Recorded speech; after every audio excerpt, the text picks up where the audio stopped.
Robert Rodriguez est un réalisateur qui n'a de limite que son imagination. Adoubé par le grand Quentin Tarantino, il n'en reste pas moins controversé tant son style est comparable à une dizaine de shots de tequila frappé goût tabasco. Et la tequila épicée, ça plaît pas à tout le monde. Son côté bricoleur et le fait qu'il manque très souvent de cohérence et de logique dans ses œuvres lui ont valu la réputation de fumiste. Mais je trouve personnellement que c'est ce côté nonchalant qui en fait son charme. Assumant faire le cinéma qu'il aime, parfois bon, parfois mauvais, mais toujours fait avec amour et générosité. Né le 20 juin 1968 à El Paso au Texas et troisième d'une famille mexicaine de 10 enfants, il commence à s'intéresser à la réalisation à l'âge de 7 ans quand son père lui met sa première caméra entre les mains. Il étudiera le cinéma à l'université d'Austin au Texas et réalisera durant cette période une trentaine de courts-métrages. Ce n'est que quelques années plus tard, en 1992, qu'il réalisera son premier long-métrage, El Mariachi. El Mariachi, c'est l'histoire de deux étrangers qui débarquent dans une ville perdue du Mexique. L'un d'eux est un mariachi qui cherche tout simplement du travail, et l'autre est un gangster qui cherche la vengeance. Et les deux hommes sont tous les deux vêtus de noir et transportent tous les deux un étui à guitare. L'étui du mariachi possède tout simplement une guitare et l'étui du gangster est rempli d'armes. Et le fait que les deux hommes se confondent vont signer le début des problèmes pour le mariachi. Voilà donc un postulat de départ assez intéressant. Le film est tourné en à peine 14 jours pour la modique somme de 7000 $.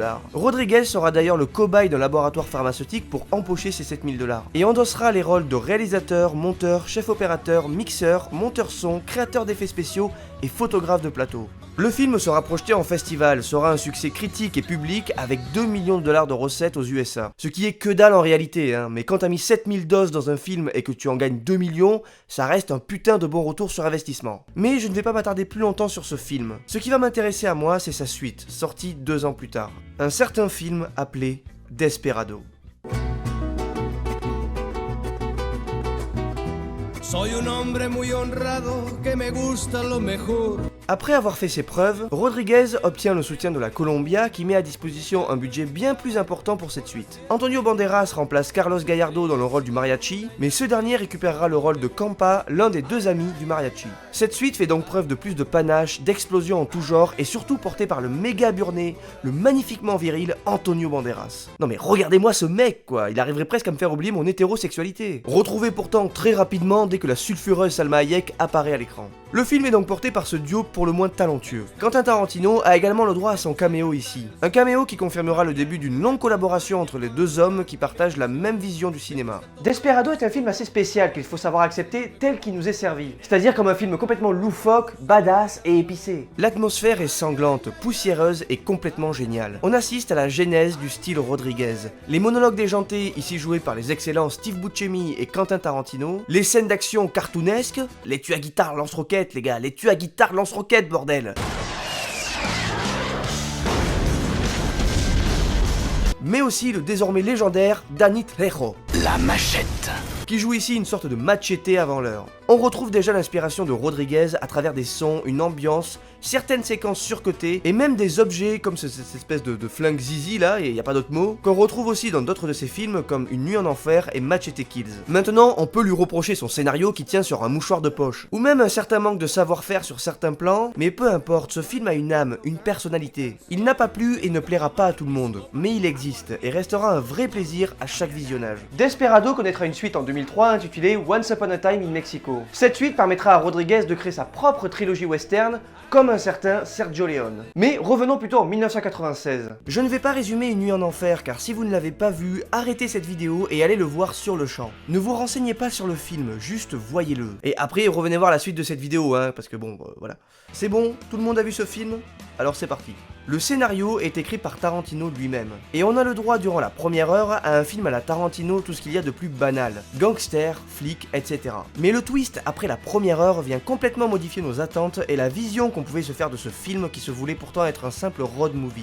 Durant la deuxième heure, finit le road movie, place au huis clos horrifique. Et c'est cette deuxième heure et la manière dont elle est amenée qui a fait de ce film un classique du cinéma de genre. Une nuit en enfer a reçu un accueil très controversé à sa sortie, et l'est toujours autant aujourd'hui malgré son statut de film culte. La plupart des critiques négatives que j'ai pu lire ou entendre sur ce film répétaient toujours la même chose. La première heure du film est réussie, la seconde est complètement stupide. Alors que la seconde partie, c'est tout l'intérêt du film justement. Les gens voulaient revoir un énième Tarantino à la Reservoir Dogs ou Pulp Fiction. Et c'est comme ça que ça commence en effet. Mais si tu veux voir Pulp Fiction, tu regardes Pulp Fiction. Ici, ça met des tatanes aux vampires. Point. Ce film n'a pas plu à bon nombre de spectateurs car il ne se contente pas de simplement les sortir de leur zone de confort, non. Il les dégage de cette zone à grands coups de pied dans le cul. Le plaisir ici, c'est de voir la tournure génialement grotesque que prennent les événements. On prend plaisir à voir ces personnages complètement bouche bée de ce qui arrive sous leurs yeux, exactement comme peut être un spectateur devant le film. Puis on a quand même ce duo improbable Clooney-Tarantino qui fonctionne du feu de Dieu. Il suffit de voir cette scène d'introduction complètement légendaire, car Rodriguez a d'ailleurs toujours réussi à soigner ses scènes d'intro. Et visiblement, il adore nous montrer ce qu'il peut faire avec une guitare. Lance-roquette dans Desperado et humaine dans ce film, mais putain, c'est quoi ce truc génialement terrifiant? Bref, un film qu'on n'en fait plus, des répliques cultes, des personnages ravagés, Salma Hayek qui a dû faire exploser les actions en bourse du sopalin dans le milieu des années 90, et le génial Danny Trejo, encore et toujours.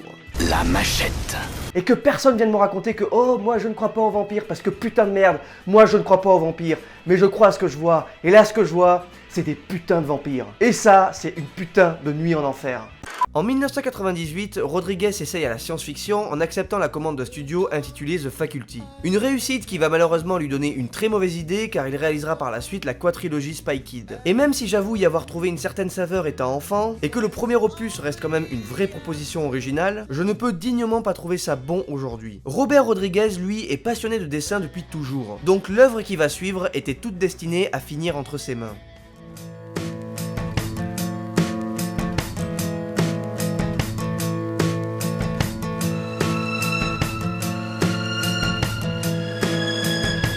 Sin City est à la base une série de comics créée par Frank Miller et qui sera adaptée au cinéma par Robert Rodriguez. Épaulé par Frank Miller himself et Quentin Tarantino qui passera sur le plateau en ami pour réaliser certaines scènes. Et très franchement, le 7ème art n'a jamais aussi bien porté son nom que pour ce film. Cet hommage au film noir est visuellement éblouissant. La photographie signée Robert Rodriguez est sublime et l'exercice de style est maîtrisé à la perfection par ce dernier. Le film raconte 4 histoires plus ou moins intéressantes et plutôt sombres qui résument toute la mélancolie que représente la ville de Sin City, ville de tous les péchés où malfrats, prostituées et flics corrompus se font la guerre. Et cette marginalité est racontée de manière tout à fait passionnante. Les 4 histoires se connectent plutôt maladroitement avec une timeline désordonnée à la Pulp Fiction. Je privilégie donc le Director's Cut qui possède bon nombre de scènes bonus et qui nous propose un montage linéaire, avec littéralement 4 courts-métrages qui restent malgré tout connectés entre eux, se passant dans un même laps de temps et dans le même univers. On va également se rendre compte que les personnages principaux sont tous liés à l'amour d'une femme et que c'est l'amour qui va pousser chacun d'entre eux à agir.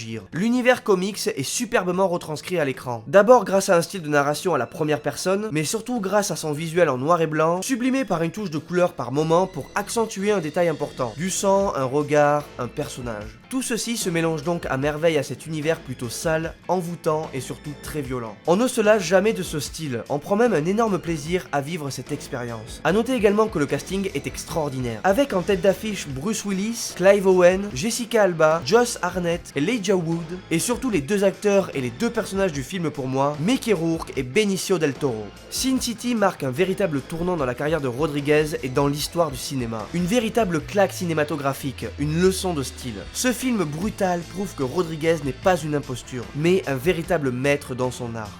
En 2005, avec Sin City, Rodriguez prouve qu'il est capable du meilleur, mais aussi du pire. Puisque cette même année sort les aventures de Shark Boy et Lava Girl, un film dont le pitch de base a été imaginé par son fils de 7 ans, et qu'il s'est décidé à réaliser pour lui prouver comment une simple idée peut aller très loin. Et effectivement, ils sont allés beaucoup trop loin. Donc si vous avez plus de 12 ans, passez votre chemin car clairement ce film n'est pas pour vous. C'est en 2007 que Rodriguez re-signera avec son style habituel grâce au diptyque Greenhouse co-réalisé avec Quentin Tarantino. Ce film lit ces 2 histoires à l'aide de fausses bandes annonces rendant hommage au film d'exploitation. Une sorte de série B que Rodriguez et Tarantino idolâtraient plus jeunes. Rodriguez réalisera donc un film de zombies complètement barré et Tarantino un slasher doublé d'un road movie. Le film sortira en 2 parties dans les pays non anglophones sous les noms de Boulevard de la Mort et Planète Terreur.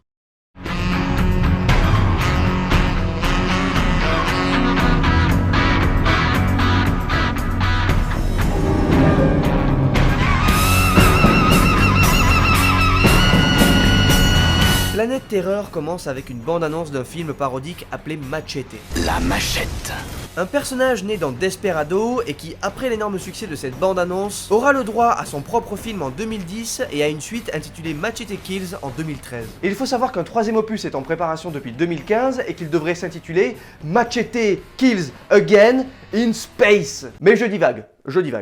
Planète Terreur est un délire d'inventivité. Un film au scénario somme toute classique, mais qui pourtant réinvente complètement le genre zombie au cinéma. Rodriguez est un amoureux du cinéma, un cinéphile de la première heure. Et la générosité qu'il insuffle à son film en est la preuve. De Lawrence d'Arabie au cinéma de Romero, il puise ses références dans ce qui l'a fait grandir. Le film est volontairement démesuré, d'un kitsch maîtrisé et gore comme c'est pas permis. Et c'est entre autres pour ça que les gens ont tendance à le préférer au Boulevard de la Mort de Tarantino, qui souffre peut-être d'un sentiment de déjà-vu. La mise en scène est complètement dingue. Je pense à cette idée de bande manquante tout simplement excellente.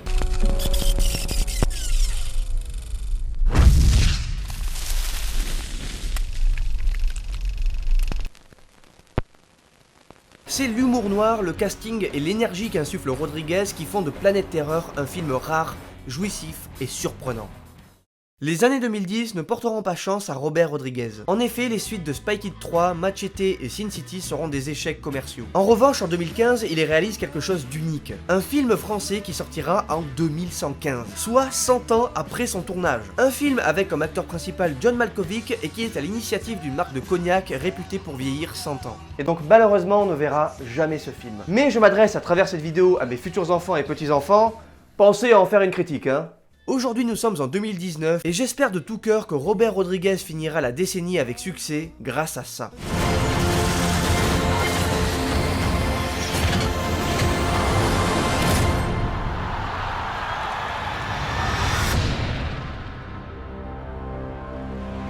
Alita Battle Angel est l'adaptation cinématographique en prise de vue réelle du manga Gun créé par Yukito Kishiro. Ce projet est à la base celui de James Cameron, qu'il peaufine depuis 2003 et qu'il devait à la base réaliser. Mais étant trop occupé sur son projet de saga Avatar, il confiera finalement la réalisation à son ami Robert Rodriguez. Je n'ai malheureusement pas lu l'œuvre de Monsieur Kishiro, je jugerai donc ce film en tant que tel. Alors effectivement, on sent que James Cameron pilote le projet et que Rodriguez a dû énormément apprendre de lui. Mais je ne peux m'empêcher de retrouver la patte unique de ce dernier à travers le scénario, l'univers graphique et la violence de certaines scènes d'action. Même sur un si gros projet, il arrive à insuffler son côté série B un peu décalé qu'on adore, tout en préservant cette fois-ci la cohérence du récit et des personnages. Y a quand même Papy Cameron qui guette derrière, hein, donc les lance-roquettes guitare, tout ça, on oublie. D'ailleurs, c'est l'humanité des personnages qui va donner un énorme souffle à cette histoire. Toute l'intensité des scènes d'action découle de là. Voir Alita évoluer dans cet environnement hostile et s'émouvoir des simples plaisirs de la vie justifie toute l'affection qu'on peut avoir pour ce personnage. Le film traite de sujets simples comme l'amour, l'amitié, le devoir ou l'identité, mais le fait avec beaucoup de justesse et de savoir-faire. Je n'ai donc pas connaissance du matériau de base, mais d'après les premiers retours des fans, et à l'image de Sin City, ça ne m'étonne pas de voir Robert Rodriguez prendre un malin plaisir à adapter à l'écran une œuvre littéraire et graphique, tout en y insufflant bien entendu sa générosité qu'on lui connaît. Sa caméra filme les scènes d'action et de course avec une fluidité et une visibilité déconcertante. Et le cinéaste fait preuve d'une brutalité et d'une originalité